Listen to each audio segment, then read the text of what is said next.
Bonjour, bienvenue sur la chaîne d'Or Informatique. Là, je vais vous parler de manière peut-être un petit peu passionnée et technique de mon écosystème. Donc l'écosystème, vous savez, c'est un ensemble d'outils que j'ai écrit et un outil qui est extrêmement performant, extrêmement flexible. Il s'agit de modéliser des applications. Et pour ça, j'ai besoin de développeurs qui soient vraiment intuitifs. Il faut être à la fois rigoureux et intuitif. Si j'ai du mal à trouver en fait l'intermédiaire. Soit vous avez des gens très techniques et ces gens-là vont vous atomiser le code. Ce que je veux dire par là, vous prenez une voiture, ils vont l'étaler sur tout le parking, vous allez avoir tous les types de vis d'un côté, vous allez avoir les amortisseurs de l'autre, et au bout du compte, vous serez plus qu'une voiture. Et puis d'autres par contre qui vont vous faire des trucs bancals, ils vont vous mélanger une partie du moteur avec la transmission, etc. Et vous allez retrouver quelque chose que vous ne pourrez pas travailler ni faire évoluer non plus. Euh, Ça c'est quelque chose, pour moi un logiciel il doit rester, je ne sais pas si c'est comme ça qu'on dit en français, appréhendable, en tout cas qu'on doit pouvoir l'appréhender humainement. À partir du moment où il commence à nous échapper, ou d'un point de vue analyse il commence à nous échapper, ça devient un petit peu compliqué.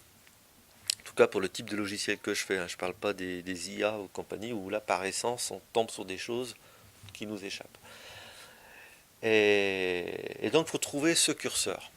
Qu'est-ce qu'un objet? Et c'est pour ça que je parle d'objets fonctionnels. Derrière il y a un objet technique, c'est-à-dire que d'un point de vue code on va avoir un objet, mais c'est d'abord des objets fonctionnels.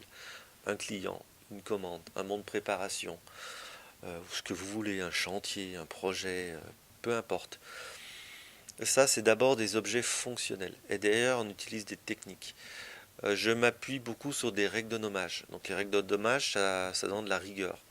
Mais ça nous aide énormément à coder et à faire ce que j'appelle des moteurs, c'est-à-dire faire des bouts de code qui se génèrent automatiquement, enfin des paramètres qui génèrent automatiquement du code.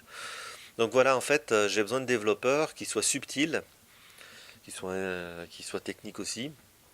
Et j'avoue que j'ai un petit peu de mal à trouver ceci dans les écoles. Je trouve pas ces profils. C'est soit très technique, soit pas assez, et souvent pas assez intuitif. Pas assez ce que j'appellerais tout simplement du bon sens.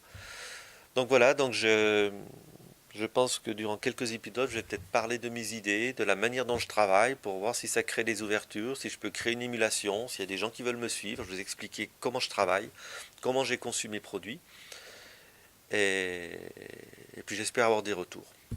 Voilà, je vous remercie et à très bientôt pour un autre épisode.